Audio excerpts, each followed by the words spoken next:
great. So first off, I should just say it's a real pleasure to see a lot of friends and colleagues and former colleagues in the audience today, all of whom I know have a keen interest in this topic from different perspectives. So I'll try and leave a lot of time at the end for discussion and questions, because I know that many of you in the audience are approaching the same question of the peregrinations and pathways of Islamic manuscripts from different perspectives. So it would be great to give plenty of room to discuss that. So I'll be talking today about the Delhi collection, and specifically about one scribe in the Delhi collection whose work allows us to have a great deal of insight into the intellectual life worlds of Muslims, Muslim intellectuals in pre-1857 Delhi. And I'll talk you through, I think that the kind of pathway to reaching the conclusions in this presentation are quite interesting. So I'll talk you through some of those. And then we can look through some of the specific manuscripts that were identified in the Delhi collection as having been written by this particular scribe. And as Feras mentioned, we'll also talk a bit about the implications of the removal of this material by the British for the development of reformist Islamic intellectual trends post-1857. So that is broadly what the presentation is about today. I will talk you through. So the Delhi collection, and Ursula, my former colleague who's in the audience here, is also an expert on this collection and has been working with it, I think, since the early 1980s. And I cite her work in the article that I published in Christopher's volume as well. So I'm sure she can add to this description as well. But the Delhi collection is a fairly large, fairly substantial collection of manuscripts held in the British Library. It's thought to consist in the largest intact remnant of the Mughal Imperial Library as it existed in 1857. And 1857, for those of you who are not perhaps specialist in British colonial history or South Asian colonial history, 1857 is the year of the mutiny, whereby the Indian sepoys completely, sort of attempted to overthrow the East India Company in South Asia, which then led to direct British colonial rule over South Asia. And I guess what's just in a word briefly significant about this event is that it led to the large-scale destruction of cultural heritage, of architecture, it led to also a lot of death and economic devastation as well. So it was really a watershed moment in South Asian history. And it also, of course, led to direct British colonial rule over India, as opposed to just, the East India Company having a pervasive influence, but not necessarily overarching rule over India. So that's why 1857 is important.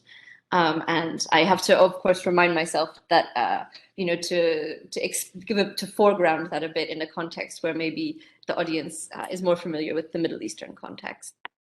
So just keep that date in mind. Basically, it's quite significant. So this collection is thought to be and is described in much of the secondary research and finding aids as being the Mughal Imperial Library.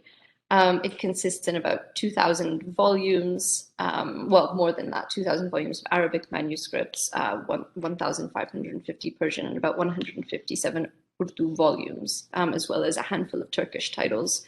And each volume contains a number of titles and treatises. Each volume often contains a mixture of languages, different titles, of course, and the actual number of titles, of course, far exceeds the number of volumes because there are many titles bound into a single volume. Sorry, let me just have a quick look at my notes. So I started to work with this collection myself when I was in my first job at the British Library, when I was hired to catalog Persian manuscripts and create a digital online finding aid for the library.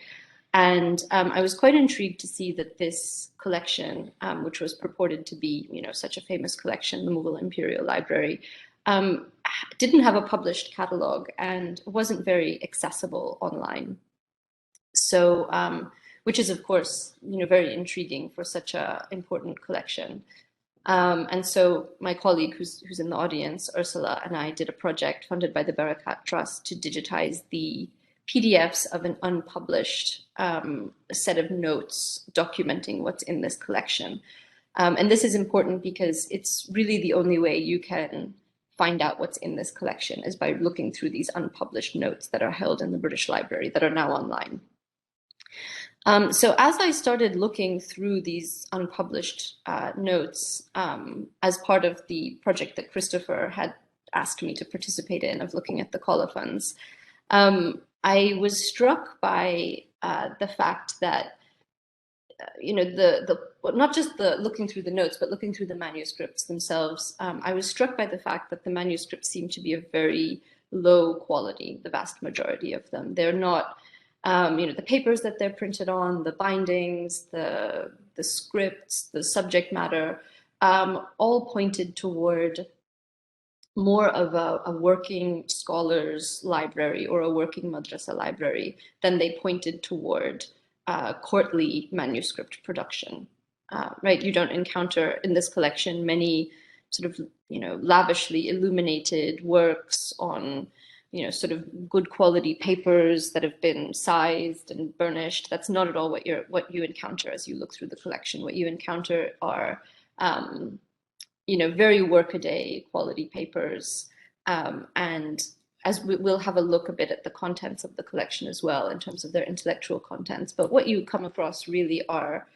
materials that seem to constitute the sort of basic curriculum of a sort of Barelvi leaning, well, this is pre-Barelvi's, but a sort of Sufi leaning madrasa curriculum. Sorry, one sec. I'm getting notifications on my WhatsApp. Let me just close that.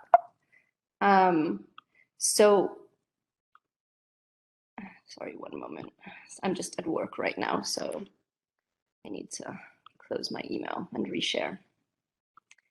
Okay.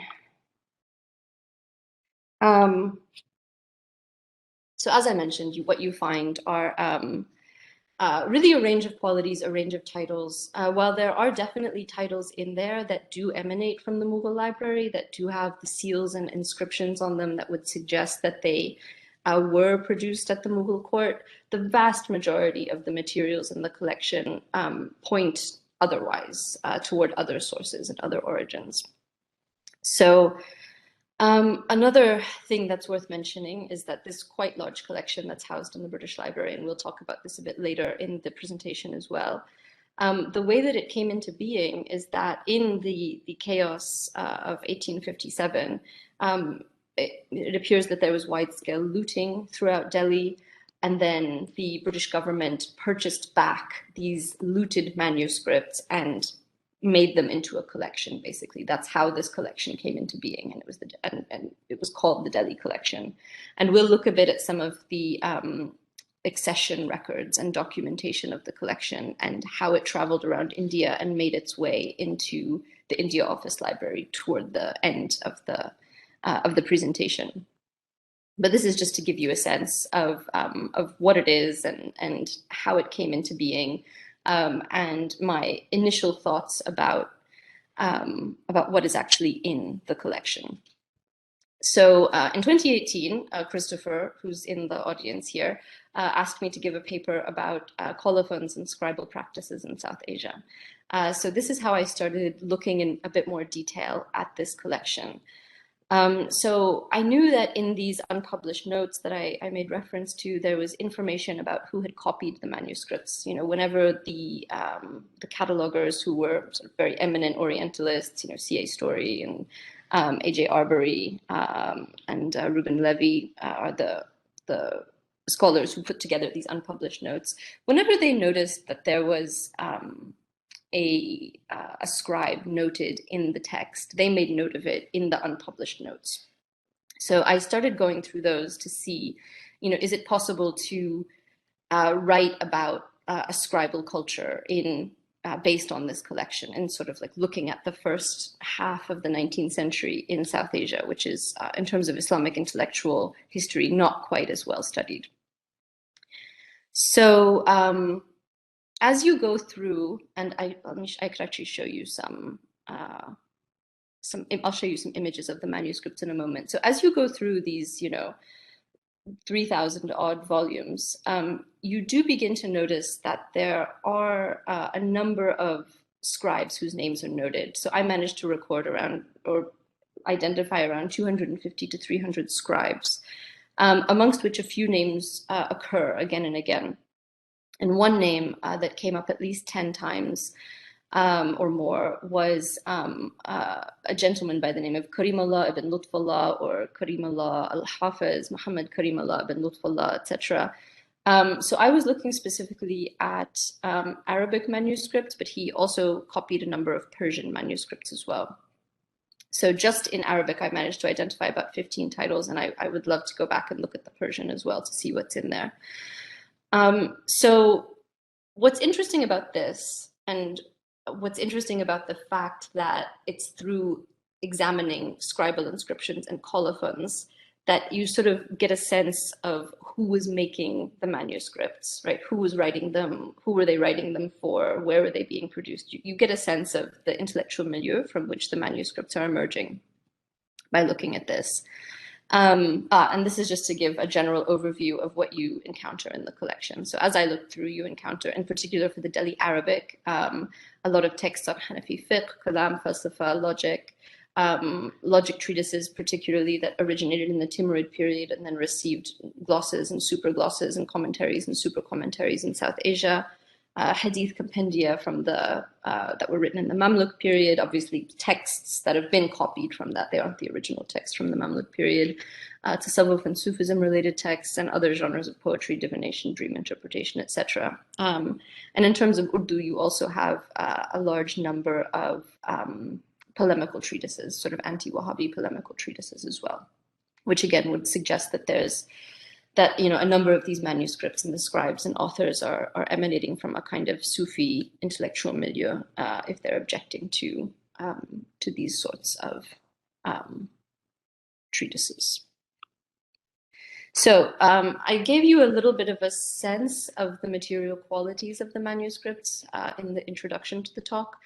And a little bit of a sense of what they look like. But as I started going through the collection itself, in order to write this paper about colophons and scribes and scribal practices and inscriptions, it started to become very clear that, at least in the instance of Karimullah, this particular scribe, whose output is quite prominent amongst the scribes who can be identified, it becomes evident that he seems to have been, well, first of all, it's evident that he was not associated with the Mughal court in any way. He seems to have been associated with the intellectual milieu of the Madrasah Rahimiyah of Shah Waliullah, and sort of Shah Waliullah's descendants. I'll need to double check my notes. This is all in the article that I'm publishing in Christopher's volume. So I would encourage you, for the details, to have a look at that. But it appears that he was involved in the milieu, the intellectual milieu surrounding the Madrasah Rahimiyah, who were also involved in British anti-colonial resistance through sort of networks of Muslim intellectuals that spanned across the north of the subcontinent. And a lot of this is written about in the work of Marguerite Pernot, for instance, as well as others. And it looks like he was more associated with that milieu than with the Mughal court, for instance. So as you go through the manuscripts, you can see, for instance, the bindings are not particularly remarkable in any way. The papers are not of a very good quality, and the hand appears to be that of a scholar.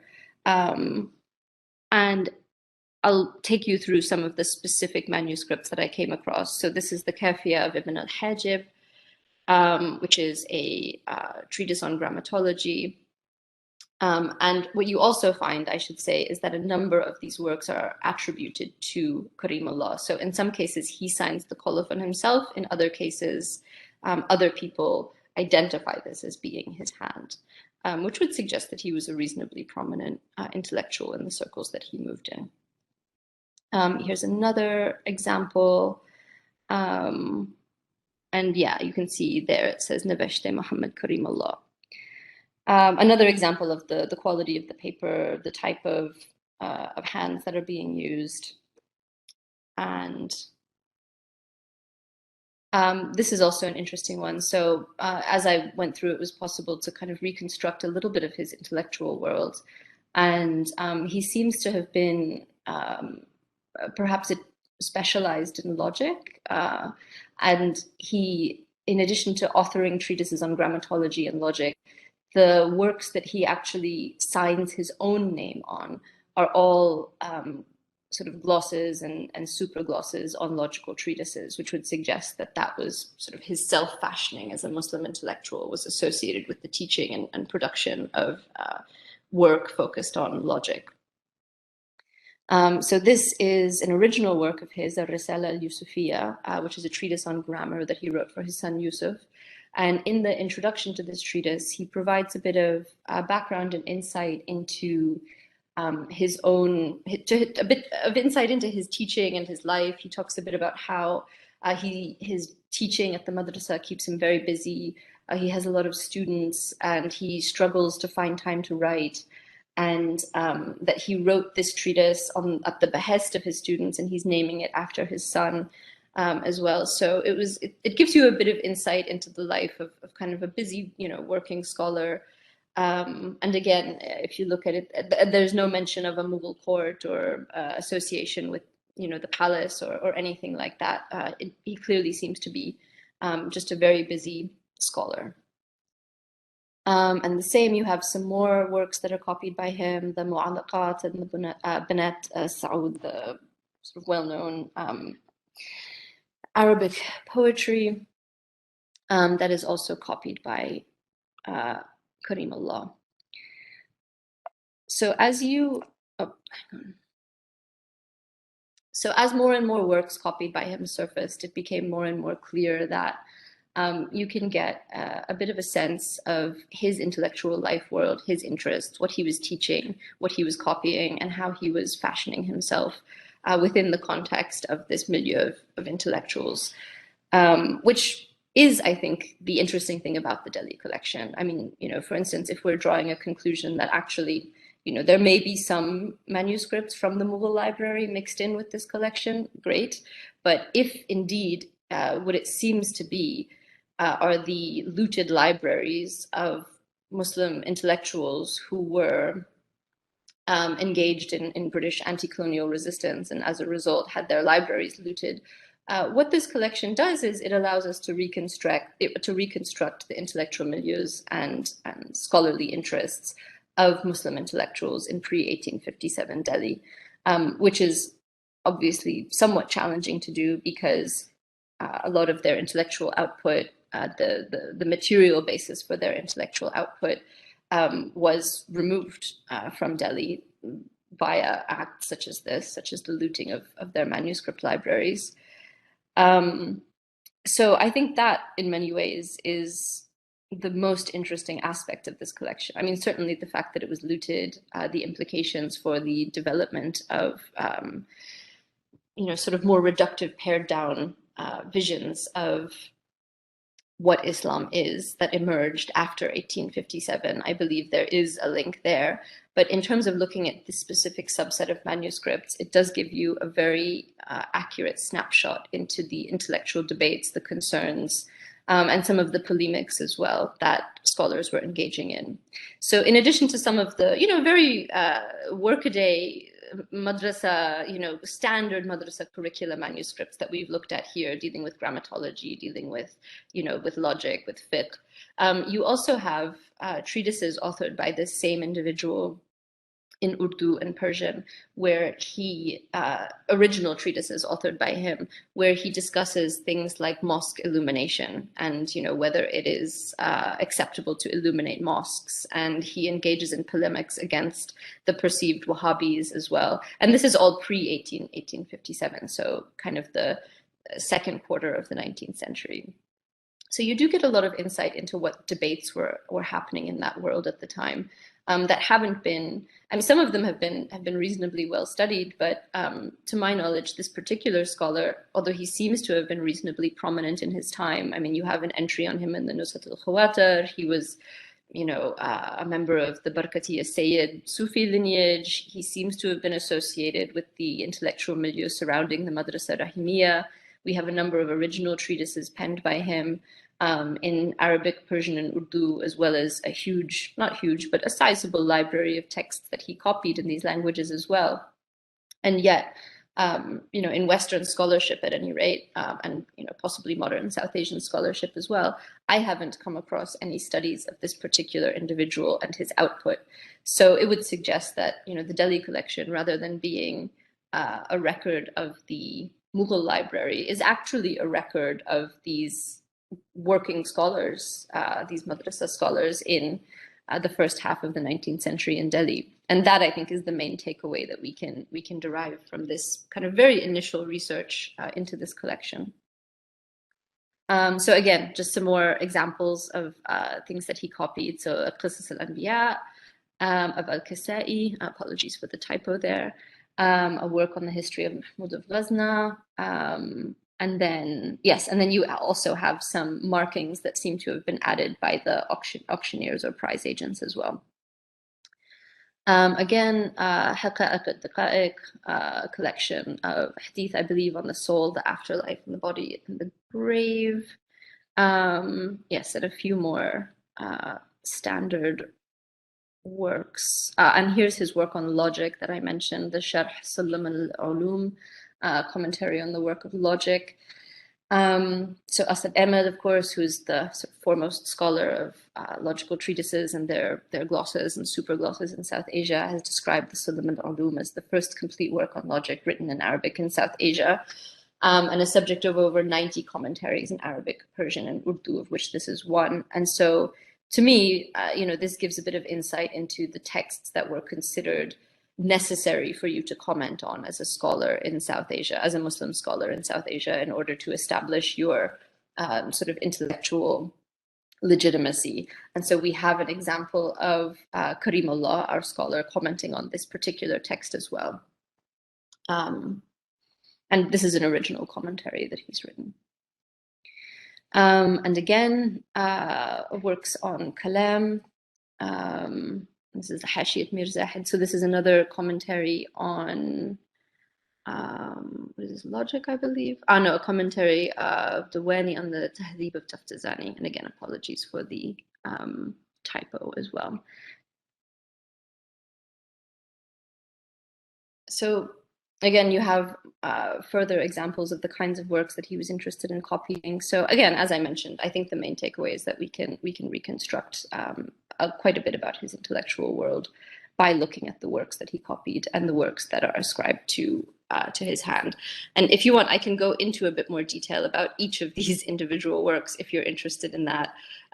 If you are interested in that, they are a great deal of detail is in the forthcoming article about each of these manuscripts and what they contain and the kind of information that they can give us about Karimullah's intellectual interests and the world that he was part of.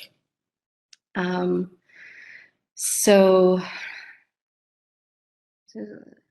and again, so we have an example of a number of other super commentaries that he has copied in. I believe this one is in Arabic. Yeah, it's a Delhi Arabic one. So again, just to give you a sense that this is, I mean, for me, the main thing that I was struck by as I started looking through Karimullah's output is that it's not associated with the Mughal court in any way. They're not lavishly decorated examples of Mughal courtly production. They don't have any stamps or inscriptions or insignia from the Mughal court, nothing that would suggest that they're emanating from that kind of courtly production, and everything to point toward the fact that this particular subset of manuscripts in the Delhi collection is indeed the product of a reasonably prominent, but not particularly wealthy, not particularly elite scholar. And so I will not bore you, but these are just more examples of some of the manuscripts that I came across that he has copied. And so yeah, Compendium on Euclid. So again, as we've gone through this, you'll have seen that many of these works that we're looking at are standard, part of the standard madrasa curricula that students would have studied. The only work I did manage to come across that had any kind of relationship to the Mughal court is this one, which has an inscription saying that it was copied by Karimullah in the Red Mosque of Shah Jahanabad, because I didn't want to kind of fall victim to my own logic, right, of like having stated that he's not associated with the Mughal court to then only see evidence that points in that direction, right? So I did try to look for some counter evidence in the sense like, oh, maybe he was associated with the Mughal court and I'm mistaken in assuming that he isn't, right? Like I've run too far with my own argument. So I tried to look for kind of, counter examples. And this is one where it says that it was copied by him in the Red Mosque. But again, I think it would be important to understand a bit more about 19th century copying practices, who was allowed to have access to the library. Does that mean that you're actually part of the Mughal court or not? Or could anyone who's sort of associated with a courtier have access to those manuscripts? I think this is something that requires a bit more examination. And this is just an example of a manuscript, also of not particularly impressive quality, but of greater age, that is associated with the Mughal court. So again, just to provide a counterexample so that I don't take my own argument to an extent that might be unreasonable, because there are a number of manuscripts in the Delhi collection that are associated with the Mughal court. So I hope I haven't bored you with too many images of manuscripts that are not illustrated and are not necessarily of a particularly impressive courtly quality. The point of showing you all of those manuscripts was just to demonstrate, for those of you who have worked with trying to reconstruct the intellectual history and the libraries of 19th century scholars, I think that these works will be in their material circumstances very, very similar to other 19th century working libraries of Muslim scholars. So the other thing that I think is essential to do in the case of the Delhi collection is to have a sense of how it traveled after it was brought into being in 1857.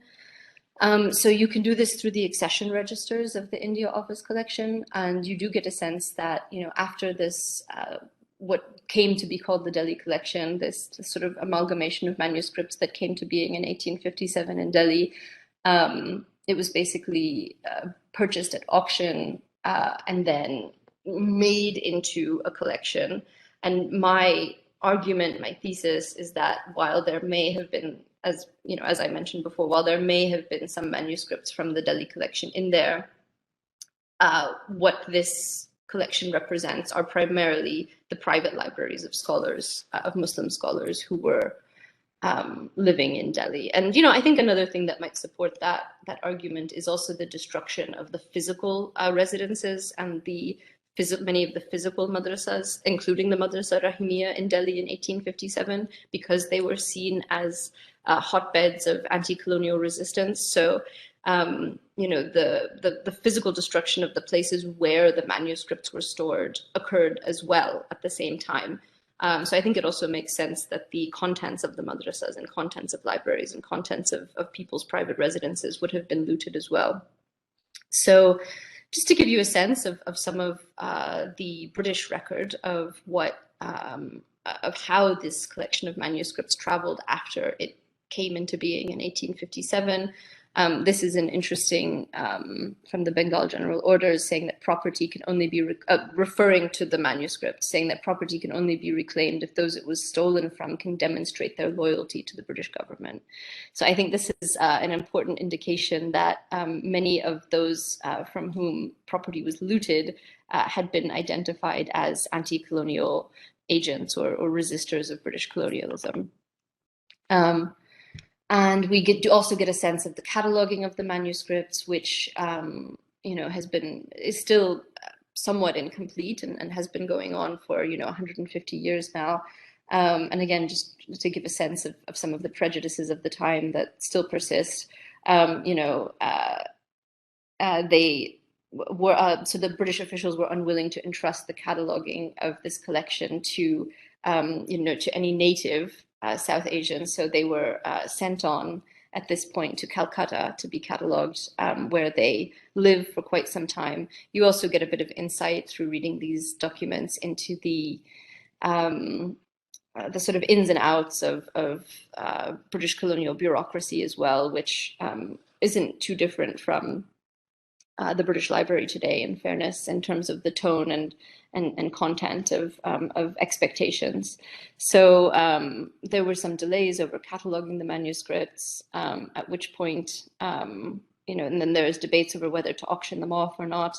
At this point in the very early record of these collections, they're still not being referred to as the Mughal Library. They're still referred to as the Delhi collection, which refers to the place at which they were collected. And then at some point in their history, they're asked to, there's a request to deposit the remaining manuscripts, sort of whatever had survived the journey from Delhi to Calcutta, the time that they spent in Calcutta, where there was a leak in the roof and it had to be repaired and some of the manuscripts got damaged. So whatever survived that journey, then there's a request to deposit them in the India Office Library, from whence they now exist in London, and together with others who have researched this collection in, I would say, even more depth than I have, such as Saqib Babari and Ursula Sims-Williams, who I believe should still be in the audience if she hasn't given up on the presentation. There's still work to try and catalog these and make them available, but I would invite any researchers who are interested in reconstructing the intellectual history of Delhi pre-1857 to have a look at this collection, because it really is an underutilized treasure. And if my somewhat speculative argument is correct, that it primarily consists in the private libraries of Muslim intellectuals in Delhi pre-1857, then it's a wonderful resource for understanding the intellectual landscape in Delhi before the rise of, for instance, Islamic reformism. And so here's an example of how you can locate this is for the Delhi Persian unpublished records, how you can access them online.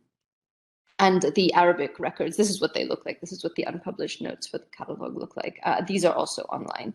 But it's something like the Persian unpublished notes are something like 3,777 pages, which you have to look through individually in order to get information about the manuscripts. And the Arabic unpublished notes are similar. So it's a really taxing research process to actually identify what's in the collection, I would say. So yes, any researchers in the audience who are interested in this, I would definitely encourage you to do that. So one moment, stop sharing. I just would like to conclude briefly before we enter into a discussion. So I tried to walk you through a little bit my research process and my pathway into this collection, which was a little bit haphazard. And really, I have to thank Christopher for inviting me to ask this question about scribal practices and inscriptions, and how that particular method allows us to identify really what a collection is and where it's coming from. And, I know Conrad, Firas, others in the audience have worked on the process of reconstructing a library and reconstructing, an intellectual world that has been dispersed or damaged or scattered. And I think these are really the important tools at our disposal for identifying what a collection really is. And so hence the title, Disentangling the Mughal Library from the Delhi collection, right? That's not to say that the Mughal Library isn't present in this collection. It's there, definitely, there are elements of it, but the Delhi collection is something more than that, and something that really, I think, is very important if you're trying to also think about the way that British colonial violence affected the development of Islamic intellectual history in South Asia. So that is another main point that can be drawn from this collection and from this set of manuscripts, is that my theory, which I think will take years of work to establish, is that, as this sort of rich constellation of text, right, which we had a brief look at what some of them are, ranging from hadith to poetry to divination texts, which I don't think I pictured, but they're in there. This really rich and varied collection of and ways of thinking, which were all considered part of the wider Muslim intellectual formation, I would say. If you destroy and remove those and make that material, sort of the material tools by which scholars would communicate their ideas and would pass on their ideas, if you take away those material tools, the manuscripts that people copy and read from together and share, you remove them from the environment of the madrasa, and you destroy the physical location of the madrasa as well, you've effectively silenced and destroyed an intellectual tradition and a Muslim life world.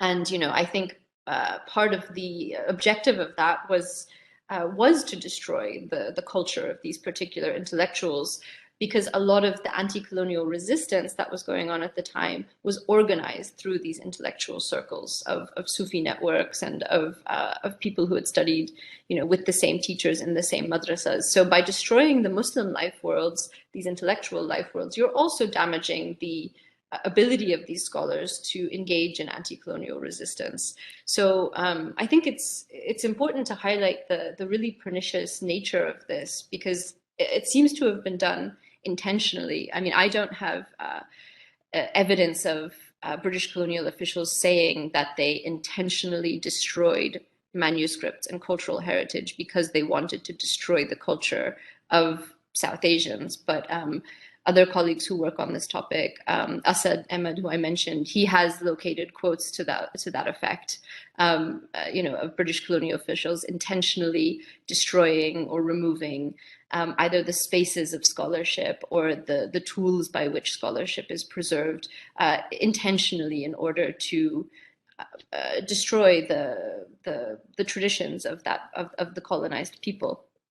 So I think, through efforts such as this of, kind of painstakingly reconstructing who was copying what and what were they copying and what does that tell us about, intellectual discussions that were taking place prior to this destruction, I think we, are actually doing a great service to kind of reconstruct some of this, a great service to history and a great service to the heritage of South Asia, I would say. In trying to reconstruct some of these arguments and identify some of these scholars and bring their work back to life. Another thing I would just add is I think that this also allows us to understand a bit better the trajectory of Islamic reformism in the second half of the 19th century. So my, again, very speculative theory there is that with a lot of the diversity of texts, of thought, and of exchange having been damaged or destroyed or removed in 1857, it's much easier then to give rise to somewhat reductive interpretations of the Islamic tradition, such as we see emerging in the Deobandi school, for instance, and other kind of Salafi contexts. So again, that's a very, very, very speculative argument and something I want to work on in the coming years. So we'll see if that turns out to be accurate or not as I work on it. So I think I'll conclude there. And if you have any questions for me about this work, about any of the particular manuscripts that I showed, please, I'm happy to answer questions in more detail.